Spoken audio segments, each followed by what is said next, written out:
Hello student, this is Shivani Chauhan. आज हम बात करेंगे एमएड सेकेंड सेमेस्टर के सोशियोलॉजिकल फाउंडेशन ऑफ एजुकेशन के यूनिट 1 का topic that is dynamic characteristics of social organisation and its educational implication. So basically dynamic characteristics क्या है social organisation की, जो चेंज होती रहती हैं, जो गतिशील हैं, और एजुकेशन में क्या उसका उपयोग है या फिर एजुकेशन पॉइंट ऑफ व्यू से क्यों इंपॉर्टेंट। ओके, सो स्टार्ट करते हैं। डायनामिक का मतलब क्या होता है? तो डायनामिक मतलब होता है changing, evolving and flexible. So basically dynamic मतलब कि जो गतिशील होता है, जो परिवर्तनशील होता है, जो हमेशा चेंज होता रहता है। सो बेसिकली डायनामिक का मतलब सोशल ऑर्गेनाइजेशन में यही है, जो हमेशा चेंज होता रहता है। So social organization is not static, कि वो स्टैटिक नहीं है, मतलब वो एक तरह से एक जगह नहीं रुकी हुई है, हमेशा कुछ ना कुछ चेंजेस आते रहते हैं। So it's changes based on time, culture, technology, economy and social need. So basically अलग अलग तरह से चेंजेस आ सकते हैं, जैसे टाइम के अकॉर्डिंग ना, टाइम बदलता है, कल्चर बदलते हैं, कल्चर में कुछ चेंज आ रहा है, टेक्नोलॉजी बदलती है, इकोनॉमिक की जीडीपी जो हाई जाती है या फिर लो जाती है, या फिर सोशल नीड्स के अकॉर्डिंग ये सारी चीज़ें चेंज होती रहती है। सो हम देखते हैं टाइम भी क्या है, टाइम भी गतिशील है, वो भी डायनामिक है। तो सोसाइटी ही डायनामिक है। हम कोविड से पहले जैसे थे अब वैसे नहीं है। अब बिल्कुल हम रिलाई करते हैं ऑनलाइन एजुकेशन पे, एआई पे, बट उससे पहले हमें ऑनलाइन एजुकेशन के बारे में ही नहीं पता था, तो हम टेक्स्ट बुक पे ज़्यादा रिलाई करते थे। Okay, text book first priority होती थी। So these changes impact how individual interact, की सोसाइटी में कैसे इंटरैक्ट करते हैं। इन चेंजेस की वजह से हमें पता लगता है हाउ रोल्स इवॉल्व, कि हमारे जो रोल हैं, फॉर एग्जाम्पल आज हम दैट इज जेबीटी टीचर हैं, या फिर आप बोल सकते हो दैट इज प्राइमरी टीचर है। प्राइमरी टीचर, फिर हमारा रोल चेंज हो जाता है, हम थोड़े चेंज हो जाते हैं। इट मीन्स कि हमें प्रमोशन मिल जाती है, तो हम टीजीटी टीचर बन जाते हैं, फिर हम पीजीटी बन जाते हैं, आफ्टर दैट प्रिंसिपल, और वो सब सारी चीज़ें देखने को मिलती है। ठीक है, तो so how institution function and including education, तो कैसे कोई इंस्टीट्यूशन फंक्शन करता है इंक्लूडिंग एजुकेशन। एजुकेशन में भी सारे चेंजेस देखने को मिलते हैं। इसको हिंदी में देखते हैं। सामाजिक संगठन में गतिशीलता का क्या अर्थ है? गतिशीलता का अर्थ परिवर्तनशील, विकास, विकसित और लचीला है ना, फ्लेक्सिबल है, चेंजेस होते रहते हैं। सामाजिक संगठन स्थिर नहीं होता, या समाज संस्कृति, प्रौद्योगिकी, अर्थव्यवस्था, सामाजिक आवश्यकताओं के आधार पर बदलता रहता है। ओके, तो ये चेंज होता रहता है। सो ये हिंदी में इसको देख लेना स्टूडेंट्स। ओके, सो आगे बात करते हैं कि क्या क्या कैरेक्टरिस्टिक्स हैं dynamic characteristics of social organisation, जो आपको लगता है जो आपके सिलेबस में दिया हुआ है। First is a change and adaptation. तो चेंज होता रहता है और अडेप्टेशन, हमें अनुकूलन लाना होता है उसके according. So social organisation adapt to internal and external change. तो सोशल ऑर्गेनाइजेशन में दोनों तरह के चेंजेस हो सकते हैं, या तो इंटरनल, मतलब जैसे फॉर एग्जांपल हम सोशल ऑर्गेनाइजेशन में एजुकेशन का एग्जांपल ले, तो एजुकेशन मतलब स्कूल में अंदर भी चेंज हो सकता है, मतलब स्कूल के अंदर कुछ चेंजेस हो रहे हैं। जैसे पहले आपका इट इज़ टीजीटी स्कूल था, फिर आपने इसको प्रमोट कर दिया, या फिर पहले आपने स्कूल ओपन किया था, फिर आप कॉलेज भी ओपन कर रहे हो, वहाँ पे डिफरेंट एजुकेशन पॉलिसीज लेकर आ रहे हो। सो वो इंटरनल हो गए। और एक्सटर्नल क्या हो गए? जो बाहरी तत्व जो चेंज होते हैं, जैसे माइग्रेशन हो गया, टेक्नोलॉजी हो गया, सोशल मूवमेंट्स हो गए। ओके, तो सोशल मूवमेंट्स के वजह से चेंज आ रहे हैं कुछ एजुकेशन में, टेक्नोलॉजी की वजह से, या फिर माइग्रेशन होने की वजह से, इधर से उधर जाने की वजह से। सो वो चेंज अडेप्टेशन में आएंगे। So new roles and institutions emerge, old ones are modified and replace. तो नए, अगर कुछ चेंज आता है तो नए इंस्टीट्यूशंस भी बनते हैं, नए रोल्स भी आते हैं, है ना, इंस्टीट्यूशंस भी आते हैं। जैसे आईटेप कोर्स आया, that is integrated teacher education programme, जिसमें 4 ईयर्स की बीए, बीएड, और दैट इज बीकॉम और बीएससी बीएड कराई जाती है। सो बेसिकली उसमें टीचर का क्या रोल है, उसमें बच्चों का क्या रोल है, कैसे वो शिक्षा चेंज हो गई आपकी बिल्कुल। जो आप पहले ग्रेजुएशन करते थे 3 साल की, फिर आप बीएड करते थे 2 साल की, तो उसमें शॉर्ट पीरियड ऑफ टाइम भी हो गया है। तो बहुत सारी चेंजेस जो एनईपी के अकॉर्डिंग लाई गई हैं, नेशनल एजुकेशन पॉलिसी 2020 के अकॉर्डिंग। सो जो ओल्ड वन है, जो पुराने हैं, उनको मॉडिफाई करा जाता है कि वो उस चेंज के अकॉर्डिंग अपने आप को ढाल ले। ओके, या फिर रिप्लेस कर दिया जाता है।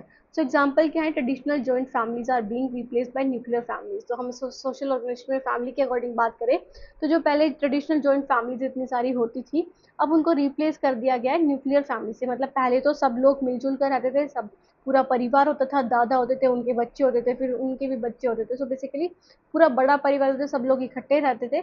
अब क्या होता है? न्यूक्लियर फैमिली है, मदर है, फादर है और बच्चे हैं, बस इतना, है ना। सो online education has transform the traditional classroom model, की अब जो ऑनलाइन एजुकेशन आ गई है, अब जो आप यूट्यूब से पढ़ रहे हो, अब आपको ज़रूरी नहीं है कि क्लासरूम में आके पढ़ना हमेशा के लिए। अब आप हाइब्रिड मोड के अकॉर्डिंग भी पढ़ सकते हो। ओके, जिसमें आप दोनों ऑनलाइन और ऑफलाइन लर्निंग कर सकते हो, जो आपका मन करे। Just a minute. If it is fit. Okay, so इसके बाद हम आ जाते हैं नेक्स्ट पे, दैट इज ये हिंदी में है। इसके बारे में परिवर्तन और अनुकूलन के बारे में हिंदी मीडियम वाले इसका स्क्रीनशॉट लेना, पढ़ लेना इसे एक बार, ठीक है, कि क्या लिखा हुआ था, कि अपने नोट्स के अकॉर्डिंग या फिर आपके एग्जाम पॉइंट ऑफ व्यू से काम आए। फिर आ जाते हैं हम स्ट्रक्चर फ्लेक्सिबिलिटी पे। तो the structure of the social group and institution is not rigid. जो स्ट्रक्चर होता है सोशल ग्रुप का वो रिजिड नहीं होता, मतलब वो कठोर नहीं होता, या फिर उसमें आप बोल सकते हो कि वो एक जगह पे रुका नहीं होता, वो चेंज होता रहता है, मतलब वो फ्लेक्सिबल होता है। ओके, फ्लेक्सिबल होता है, वो चेंज होता रहता है। Social roles, norms and relationship can be reorganise. जो हमारे सोशल रोल्स हैं, है ना, उसको हम चेंज कर सकते हैं। फॉर एग्जाम्पल, आज हम टीचर हैं, कल हम प्रोफेसर बन सकते हैं, या फिर जो हमने एजुकेशन ले ली तो हम, और अगर हमने कुछ कर लिया तो हम यूपीएससी क्लियर कर सकते हैं, आईएएस बन सकते हैं, आईपीएस। तो हमारे जो रोल्स है वो चेंज होते हैं, नॉर्म्स चेंज होते हैं, जो मानदंड बनाए जाते हैं वो भी चेंज हो सकते हैं ना, according to the need of society, और रिलेशनशिप भी चेंज हो जाते हैं, ठीक है, उनको ऑर्गेनाइज कर सकते हैं दोबारा से।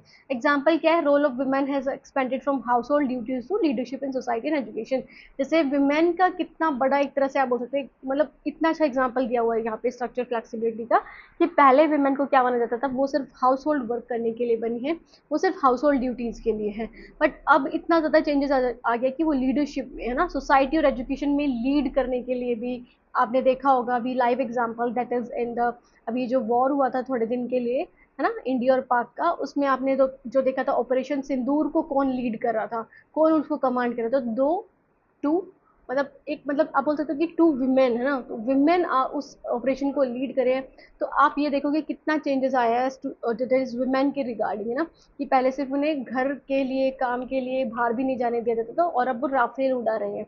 ओके, इतना सारा अच्छा काम कर रहे हैं हमारे देश के लिए। सो बेसिकली ये एक तरह से एग्जाम्पल है ना स्ट्रक्चर फ्लेक्सिबिलिटी का। संरचनात्मक लचीलापन, जो यहाँ पे लिखा ही हुआ है, संरचना कठोर नहीं होती, हमारी संस्थाएं कठोर नहीं होती। ओके, तो सामाजिक भूमिका, मानदंडों, संबंधों को पुनर्गठित किया जा सकता है। ओके, तो कुछ भी आप बोल सकते हो कि कुछ भी ऐसा नहीं है कि आप उसको हमेशा उस पर बिलीव करते रहोगे। ओके, तो चेंजेस होते रहते हैं। जैसे बीएड की आप बात कर लो, पहले जो गवर्नमेंट पॉलिसी थी वो ये थी कि जो पीआरटी वाले हैं, मतलब बीएड वाले हैं, वो पीआरटी के लिए भी एग्जाम दे सकते थे। पर जब केवीएस का एग्जाम हुआ उसके बाद वो कोर्ट का जो आदेश आया वो ये आया कि पीआरटी के लिए अलाउ नहीं है बीएड। पीआरटी के लिए जो दैट इज जेबीटी वाले हैं, है ना, जो जेबीटी का कोर्स करते हैं, जूनियर बेसिक टीचर, उनका जो कोर्स करते हैं वही एलिजिबल है उसके लिए, या डीएलएड वाले ही एलिजिबल है। ओके, हम जैसे कि बीएड जिसने किया है वो एलिजिबल नहीं है। उसके बाद आ जाते हैं कल्चरल इंटरेक्शन पे। So social organization change due to intercultural exchange through globalization, media and migration. तो सोशल ऑर्गेनाइजेशन है वो चेंज होती रहती है क्योंकि इंटरकल्चरल की वजह से, है ना, मतलब कल्चर भी, मतलब कल्चर के आने से भी बहुत सारी चीज़ें चेंज होती रहती है। एक्सचेंज थ्रू ग्लोबलाइजेशन, जैसे हम एक्सचेंज करते हैं, इंपोर्ट एक्सपोर्ट करते हैं, चीज़ों का आदान प्रदान करते हैं दूसरे देशों के साथ, तो ग्लोबलाइजेशन की वजह से भी बहुत ज़्यादा चेंजेस देखने को मिलते हैं। मीडिया की वजह से भी हमें डिफरेंट, दैट इज़ आप यूट्यूब के ज़रिए लगा लो, या फिर ऐसे बहुत सारे ऐप है जहाँ पे आप इंटरनेशनल मीडिया को भी देख सकते हो, उनके कल्चर के बारे में भी जान सकते हो, है ना, और माइग्रेशन करके कि आप इधर इंडिया से दूसरी कंट्री में चले जाओ उनके बारे में जानने के लिए, तो उससे भी बहुत ज़्यादा चेंजेस देखने को मिलते हैं। So this led to the mix of values, languages and lifestyle. तो इससे आपकी लाइफस्टाइल भी चेंज हो जाती है, लैंग्वेजेस में भी बहुत ज़्यादा फर्क आता है, और आपकी वैल्यूज़ भी एक तरह से मिक्स हो जाता है, कि आप वेस्टर्न कल्चर को भी, जैसे अभी इंडिया में देखने को ही मिल रहा है कि वेस्टर्न कल्चर को भी अपना रहे हैं लोग ना, और साथ के साथ ट्रेडिशनल को भी, तो एक तरह से बैलेंस बनाकर चल रहे हैं, या फिर तो उन्होंने बिल्कुल ही वेस्टर्न बना कर लिया अपने आप को, ऐसा होने लगा है। सो जैसे multilingual schools and cultural exchange programmes in education, जैसे कि कल्चरल एक्सचेंज प्रोग्राम्स होते हैं एजुकेशन में, एजुकेशन पर्सपेक्टिव से, कि आपको बहुत सारी चीज़ें सिखाई जाती है, आपको डिफरेंट कल्चर के बारे में सिखाया जाता है, सेमिनार्स होते हैं, वेबिनार्स होते हैं। ओके, उसमें आपको डिफरेंट जो इंटरनेशनल, एक तरह से आप बोल सकते हो कि जो इंटरनेशनली इतने वर्ल्ड वाइड फेमस हैं उनको बुलाया जाता है, उनको उनके कल्चर, आपको उनके कल्चर के बारे में बताया जाता है। ओके, कुछ एक्टिविटीज़ भी होती हैं जिसके थ्रू आपको डिफरेंट कल्चर्स के बारे में, है ना, जैसे कि आप आपके स्कूल में दैट इज़ आप एनुअल फंक्शन बोल दो, उसमें आपको फोक आर्ट के बारे में बताते हैं डिफरेंट कल्चर के। इंडिया ही एक इतना डाइवर्स कंट्री है कि आपको वहीं पे इतने सारी चीज़ें देखने को मिल जाएंगे ना। हरियाणा का अलग कल्चर है, पंजाब का अलग कल्चर है, यूपी का अलग है, बिहार का अलग है, नॉर्थ ईस्ट का अलग है, साउथ इंडिया का अलग है। सो बेसिकली डिफरेंट कल्चर आपको यहीं पे ही देखने को मिल जाता है। तो ऐसे कल्चर प्रोग्राम एजुकेशन में कराए जाते हैं। और मल्टीलिंगुअल स्कूल्स अब रखे गए हैं कि आपको इंग्लिश में पढ़ना है, या हिंदी में पढ़ना है, फिर डिफरेंट जो आपकी रीजनल लैंग्वेज है उसमें पढ़ना है, आप पढ़ सकते हो। आपको डिफरेंट लैंग्वेजेस के बारे में भी सिखाया जाता है जो इंटरनेशनल लैंग्वेजेस है, जैसे कि फ्रेंच हो गई, स्पेनिश हो गई, है ना, मैंडेरियन लैंग्वेज हो गई। सो बेसिकली आपको डिफरेंट लैंग्वेजेस के बारे में सिखाया जाता है। तो ये क्या है, ये हिंदी है। सांस्कृतिक संपर्क के आने से भी आपको गतिशील विशेषताएं, मतलब सामाजिक संगठन की गतिशील विशेषताएं आपको देखने को मिलती हैं। ओके, सो उसके बाद हम आ जाते हैं टेक्नोलॉजिकल इन्फ्लुएंस। तो टेक्नोलॉजी का आप बोल सकते हो कि मोस्ट जो रीज़न है सोशल ऑर्गेनाइजेशन में चेंजेस आने के या फिर डायनामिक कैरेक्टरिस्टिक होने की वजह से आज बहुत ज़्यादा हमें उसका प्रभाव देखने को मिल रहा है। Advancement in science and technology affect communication, कि हमारी बातचीत का जरिया, बातचीत के ढंग सबको चेंज कर देता है। हमारे साइंस और टेक्नोलॉजी में एडवांसमेंट आने से, उसमें थोड़ा और सुधार आने से लर्निंग हमारी जो है वो चेंज हो चुकी है, सोशल रोल्स भी चेंज हो चुके हैं, है ना। पहले हर इंसान का कोई ना कोई काम होता था, सब इंसान यूजफुल होते थे, ओके, सबका कोई ना कोई काम होता था। अब जो आपकी टेक्नोलॉजी आ गया, फार्मिंग में ही देख लो, तो पहले फार्मिंग में कुछ भी छोटा सा काम करने के लिए भी 3-4 बंदे तो चाहिए होते थे, बट अब टेक्नोलॉजी की वजह से आप एक बंदे की मदद से ही आप पूरा खेत जोत सकते हो, है ना, पूरे खेत में काम कर सकते हो ट्रैक्टर की वजह से, जो और इक्विपमेंट्स आते हैं उनकी वजह से। सो बेसिकली बहुत ज़्यादा चेंजेस भी देखने को मिले हैं हमें इसे। So new platforms like the internet या फिर social media changes how people organise and relate, कि कैसे लोग एक दूसरे के साथ रिलेट करते हैं, कैसे हम वर्ल्ड वाइड चीज़ों को देखते हैं, है ना, अपने घर बैठे बैठे इंस्टाग्राम के जरिए, व्हाट्सएप के जरिए, फेसबुक के जरिए। सो बेसिकली इतने सारे सोशल मीडिया ऐप्स हैं जहाँ पे आप इंटरेक्ट कर सकते हो दूसरे लोगों के साथ, उनकी सोसाइटी या उनके कल्चर के बारे में जान सकते हो। इंटरनेट से आप ये देख सकते हो कि कैसे लोग ऑर्गेनाइज करते हैं अपनी एक्टिविटीज़ को, कैसे नई टेक्नोलॉजीज उनके देश में आ रही है, हमारे देश में नहीं है, तो आप उसको भी देख सकते हो, रिलेट कर सकते हो। जैसे कि use of AI, that is artificial intelligence, digital classrooms and virtual learning environments, these are the examples of technological influence. कि हमारे देश में जो टेक्नोलॉजिकल इन्फ्लुएंस देखने को मिल रहा है, अब आप यूट्यूब के जरिए पढ़ रहे हो, सो बेसिकली ये भी एक टेक्नोलॉजिकल इन्फ्लुएंस है। पहले ऐसा नहीं था, कोविड से पहले तो स्पेशली ऐसा नहीं था। पहले आपको सिर्फ वही जो क्लासरूम में आना होता था और आपको पढ़ना होता था। बट अगर आज आपकी छुट्टी हो जाए किसी भी, दैट इज किसी भी रीजन की वजह से, तो आपको बोल दिया जाता है कि आज आपकी ऑनलाइन क्लास होगी। अब ऑनलाइन क्लास के लिए आपको कहीं जाना तो नहीं होगा ना, वहीं पे बैठ के कर सकते हो। सो बेसिकली इतना ज़्यादा चेंजेस आपको देखने को मिला है एआई की वजह से। सब कुछ जो एआई पे निर्भर हो चुका है, मोस्ट ऑफ द चीज़ें जो बहुत कम हो चुकी है इससे रिलेटेड, है ना, डिजिटल क्लासरूम और virtual learning environments. After that ये हिंदी में है स्टूडेंट्स, इसका स्क्रीनशॉट ले लेना। तकनीकी प्रभाव, विज्ञान और प्रौद्योगिकी में प्रगति संचार, सीखने और सामाजिक भूमिका को प्रभावित करती है। Okay, after that is the fifth one is role differentiation and specialisation. As society become complex, जैसे जैसे सोसाइटी में कॉम्प्लेक्सिटी आती जा रही है, जटिलताएं आती जा रही है, different culture, different environment, technology, इन सब की वजह से people take a specialize role. People के मतलब लोगों के बहुत मतलब एक तरह से स्पेशलाइज रोल हो चुके हैं। अब सबका कोई ना कोई एक तरह से अलग ही रोल है, सब अलग अलग है। The specialization support efficiency and professional growth. तो उनकी जो स्पेशलाइजेशन, जैसे उनकी स्किल्स में कोई स्पेशलाइजेशन है, उनको बहुत अच्छी चीज़ आती है, जैसे उनको एआई के बारे में पता है, एआई वो डेवलप कर सकते हैं, एआई को कैसे, जो बग्स हैं उनको कैसे इंप्रूव करना है, उनको वो स्किल आती है। सो बेसिकली वो उनके प्रोफेशनल ग्रोथ में हेल्प करती है और उनकी एफिशिएंसी भी बढ़ाती है। So example like in schools apart from teacher there are counsellors, IT staff, coordinator, psychologist, physiologist. तो बेसिकली डिफरेंट जो आप बोल सकते हो कि डिफरेंट मेंबर्स होते हैं आपके स्कूल में। पहले क्या होता था, पहले टीचर्स होते थे, कुछ नॉन टीचिंग स्टाफ होता था जो फीस वगैरह लेता था, लाइब्रेरियन होते थे।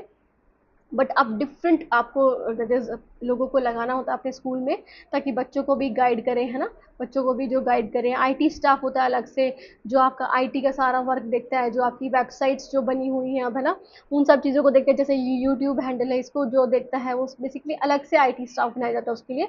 और कोऑर्डिनेटर्स होते हैं डिफरेंट डिफरेंट क्लास के लिए या फिर डिफरेंट ग्रुप ऑफ क्लासेस के लिए, जो हैंडल करते हैं कि कैसे टीचर्स पढ़ा रहे हैं, कितना बच्चों को आ रहा है, उन सब चीज़ों को देखते हैं। साइकोलॉजिस्ट होते हैं जो बच्चों को देखते हैं टाइम टू टाइम की क्या उनको कोई किसी चीज़ की ज़रूरत है, वो साइकोलॉजिकल अगर उनमें कुछ उनको दिख रहा है कि वो थोड़े प्रॉब्लमेटिक सिचुएशन में, तो उसकी हेल्प करते हैं। डॉक्टर्स होते हैं। सो बेसिकली बहुत ज़्यादा स्टाफ होता है, बहुत ज़्यादा स्पेशलाइजेशन आने की वजह से। Okay, so after that is भूमि विभेदीकरण और विशेषज्ञता, ये आपको हिंदी में दिखने को मिल जाएगा। जैसे जैसे समाज जटिल होता जाता है, लोग विशिष्ट भूमिकाएं निभाने लगते हैं। ओके, उनकी कोई ना कोई स्पेशल रोल हो जाता है। सो यह विशेषज्ञता दक्षता और व्यावसायिक विकास का समर्थन करती है। ओके, सो इतना समझ में आया स्टूडेंट्स। आगे हम पढ़ते हैं नेक्स्ट पे, that is the sixth one is the social mobility. तो सोशल मोबिलिटी क्या होती है? Social organisation allow movement within its structure, कि सोशल ऑर्गेनाइजेशन के अंदर ही आपको बहुत ज़्यादा मूवमेंट मतलब चेंजेस देखने को मिल जाते हैं एक जगह से दूसरी जगह। या तो वो वर्टिकल भी हो सकते हैं, वर्टिकल चेंजेस भी हो सकते हैं, और हॉरिजॉन्टल चेंजेस भी हो सकते हैं। ठीक है, वर्टिकल इन द सेंस कि आज आप दैट इज आज आप प्रोफेसर हो, नेक्स्ट डे आप मतलब कुछ दिनों बाद आप वाइस चांसलर बन गए। ओके, तो ये वर्टिकल चेंजेस कि आपका अपवर्ड मूवमेंट हो रहा है, या फिर इसका डाउनवर्ड भी हो सकता है। आप प्रोफेसर हो, कुछ ऐसा हुआ है कि आपको डिमोशन मिल गया, अब आप असिस्टेंट प्रोफेसर पे आ गए दोबारा से। So basically vertical. और हॉरिजॉन्टल क्या है कि आप एक डिपार्टमेंट में थे पहले ना, एक डिपार्टमेंट थे, अब आपको उस डिपार्टमेंट से शिफ्ट कर दिया उसी प्लेस पे, उसी आपको इट इज आपका वही काम है, बस दूसरे डिपार्टमेंट में आप चले गए विद इन द डिपार्टमेंट, मतलब डिफरेंट डिपार्टमेंट में आप चले गए उसी पोस्ट पे। तो बेसिकली ये हॉरिजॉन्टल मोबिलिटी हो गई। Okay, horizontal social mobility. So people can rise और फॉल इन स्टेटसेस, कि उनका राइज भी हो सकता है, फॉल भी हो सकता है। Education is a major tool for enabling social mobility. तो एजुकेशन को मेजर टूल माना गया है कि वो सोशल मोबिलिटी को अनेबल करती है, मतलब कैसे आप आगे बढ़ोगे कैसे नहीं बढ़ोगे वो एजुकेशन पे बहुत ज़्यादा डिपेंड करता है। सो एग्जाम्पल क्या है, child from low income background becomes a doctor through quality education. कि एक बहुत ही लो इनकम बैकग्राउंड की फैमिली थी, बहुत पुअर फैमिली थी, वहाँ का एक बच्चा पढ़ा, उसको पढ़ाया लिखाया गया और वो डॉक्टर बन गया। तो कितना बड़ा मोबिलिटी, मतलब कितना बड़ा चेंजेस आया because of the education. Okay, तो एजुकेशन को बहुत बड़ा फैक्टर माना जाता है सोशल मोबिलिटी के लिए। तो आप बिल्कुल पुअर थे और फिर आप एकदम से ऊपर बढ़ गए, डॉक्टर बन गया आपका कोई बच्चा, तो उससे आपकी जो पहचान है, आपकी जो क्लास है, वो पूरी की पूरी चेंज हो गई है। तो ये भी एक तरह से चेंज है, सोशल मोबिलिटी भी चेंज है। ओके, तो ये हिंदी में स्टूडेंट्स को पढ़ लेना। सामाजिक गतिशीलता, सामाजिक संगठन अपनी संरचना के भीतर गतिशीलता की अनुमति देता है, लोग अपनी स्थिति में ऊपर या नीचे जा सकते हैं। ठीक है, ये उसके बाद हम आ जाते हैं 7th वन पे, conflict and cooperation. So conflicts जो होते हैं, मतलब जो लड़ाइयाँ, जो भेदभाव या फिर मतभेद जो होते हैं, जैसे क्लास स्ट्रगल्स के ऊपर, कि हम तो अपर क्लास है, हम तो ये काम कर ही नहीं सकते, मिडिल क्लास को वो काम करना है, लोअर क्लास को अलग काम करना है। प्रोटेस्ट जो होते हैं, जब बातें नहीं सुनी जाती हैं लोगों की, लीड टू रिफॉर्म और रिस्ट्रक्चरिंग इन सोशल ऑर्गेनाइजेशन। तो इससे रिफॉर्म होता है, मतलब कोई ना कोई चेंजेस देखने को मिलते हैं, फिर कुछ स्ट्रक्चर में कोई ना कोई चेंज होता है because of these protest, because of these class struggles. Okay, cooperation ensure stability and progress. अगर आप कोऑपरेशन करके चलोगे, मतलब सबकी सहमति होगी चीज़ों में, तो उससे स्टेबिलिटी बढ़ेगी, कि सब कुछ बहुत अच्छे से चलेगा, स्मूथली चलेगा, और प्रोग्रेस तो होगी ही कंट्री की। अगर जिस कंट्री में ज़्यादा प्रोटेस्ट होंगे तो इट मीन्स कि वो कंट्री बिल्कुल ही डिसलती जाएगी। जैसे आपने सुना होगा कि वॉर क्या है, वॉर किसी भी कंट्री को, अगर किसी भी कंट्री में वॉर होती है तो वो उस कंट्री को 10 साल पीछे ले आती है, बिकॉज इतने सारे रिसोर्सेज जो है वो तबाह होते हैं, इतने सारे लोगों की ज़िंदगी तबाह होती है, तो सब कुछ दोबारा से डेवलप करना बहुत बड़ा या बहुत मुश्किल टास्क बन जाता है। तो इस वजह से ये सारी चीज़ें हमें सुनने को मिलती है, और ये सारी चीज़ें रियलिटी में भी होती है। एग्जाम्पल क्या, स्टूडेंट प्रोटेस्ट में lead in to curriculum reform और पॉलिसी चेंज। कि स्टूडेंट्स प्रोटेस्ट कर रहे हैं कि करिकुलम रिफॉर्म होने चाहिए या पॉलिसी चेंजेस होने चाहिए। जैसे अभी मैंने आपको बीएड वाला एग्जाम्पल दिया था, इस वीडियो में या फिर लास्ट वीडियो में शायद दिया था। तो बीएड जो पहले बीएड वाले बच्चे थे, पीआरटी के लिए, प्राइमरी टीचर के लिए भी एलिजिबल थे। फिर उसके बाद जो बच्चे प्राइमरी टीचर जिन्होंने डीएलएड की है, उनको लगता था कि यहाँ पे हमारा कंपटीशन ज़्यादा हो जाएगा, तो उन्होंने प्रोटेस्ट किया, उन्होंने कोर्ट से मांग की कि ऐसा नहीं होना चाहिए। सो बेसिकली उनकी सुनवाई की गई, फिर उसके बाद जो बीएड वाले बच्चों को हटा दिया गया पीआरटी लेवल से। ओके, सो बेसिकली मतलब बहुत ज़्यादा चेंजेस हमें देखने को मिलते हैं हमारे करिकुलम में भी और पॉलिसी चेंजेस में। जैसे आप करिकुलम में आप देख लो, आपकी जो एनसीईआरटी की बुक्स हैं आपकी, उससे मुगल पीरियड वाला जो पीरियड है, मुगल पीरियड वाला जो चैप्टर्स है, सब हटा दिया गया है। सो मतलब बहुत, आप बोल सकते हो कि सोशल ऑर्गेनाइजेशन में चेंजेस या फिर डायनामिक चेंजेस देखने को मिलते हैं। ओके, इसलिए बोलते हैं कि हमारी जो सोशल ऑर्गेनाइजेशन है वो डायनामिक है। ठीक है, फिर आ जाते हैं हम 8th पे, दैट इज़ वैल्यू इवोल्यूशन। की हमारी जो वैल्यू होती है, हमारे जो दैट इज़ आप बोल सकते हो कि मूल्य होते हैं, उनका भी विकास होता है, वो भी बढ़ते हैं। So social values evolve with the time. तो टाइम के अकॉर्डिंग ये भी चेंज होते हैं। वट वॉज वंस टैबू में बिकम एक्सेप्टेड। कि पहले कुछ ऐसी चीज़ थी जो बिल्कुल भी स्वीकार नहीं थी, अस्वीकारनीय थी, या फिर आप बोल सकते जो बिल्कुल ही बंद थी किसी इंसान के लिए, किसी ऑर्गेनाइजेशन के लिए, वो अब एक्सेप्ट कर दी गई है। जैसे आप विमेन का ही देख लो, जस्ट आप विमेन का ही देख लो, ठीक है, विमेन के लिए जब सावित्री बाई फुले और ज्योतिबा फुले दोनों ने मिलकर विमेन एजुकेशन के लिए प्रोटेस्ट किया था, तब जाकर के बहुत सालों में सुनवाई हुई थी कि विमेन को भी इक्वल हक देना चाहिए। आज विमेन भी इतना ज़्यादा अच्छा कंट्रीब्यूट कर रही हैं एजुकेशन में या फिर different sector of the society में। सो बेसिकली वो पहले टैबू था कि आप नहीं कर सकते, आप एजुकेशन नहीं ले सकते, आप घर से बाहर नहीं निकल सकते। अब डेट इज़ घूंघट प्रथा थी और डेट इज़ आप बोल सकते हो वो सती प्रथा थी। सो बेसिकली जब टैबू थी वो और अब एक्सेप्ट कर ली गई है उन चीज़ों को। ओके, तो norms and values are redefined in modern context. तो नॉर्म्स और वैल्यूज है वो रीडिफाइंड होती है, मतलब दोबारा से आप उनमें डेफिनेशन उनकी चेंज कर सकते हो।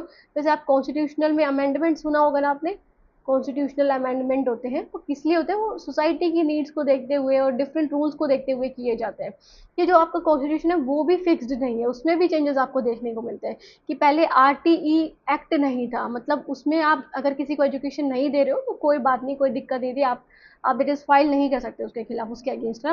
बट एक्ट बनाने के बाद उसको एक स्टैट्यूटरी बॉडी बना दिया गया। अब अगर कोई एजुकेशन देने से मना करता है तो आप उसके खिलाफ केस कर सकते हो, एक्शन ले सकते हो बेसिकली। ओके, सो रीडिफाइंड होता है मॉडर्न कॉन्टेक्स्ट के जरिए। एग्जांपल्स क्या है, इंक्लूजन ऑफ एलजीबीटीक्यू कम्युनिटीज या फिर rights and that is gender neutral policies in school environment. की जो एलजीबीटीक्यू जो कम्युनिटी वाले पीपल हैं, लोग हैं, उनको राइट्स दिए गए। पहले उनके राइट्स बिल्कुल भी नहीं थे, उनको पूछा भी नहीं जाता था, बेसिकली उनको अलग रखा जाता था, मार्जिनलाइज ग्रुप थे वो एक तरह से।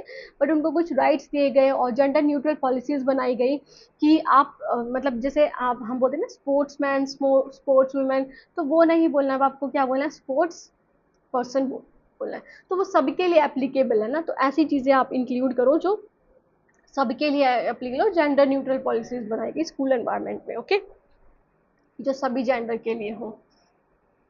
सो बेसिकली स्टूडेंट ये था हमारा टॉपिक, ये हिंदी में है इसके लिए। और इसके बाद हम एक और बचता है हमारा, that is the educational implication of dynamic social organisation.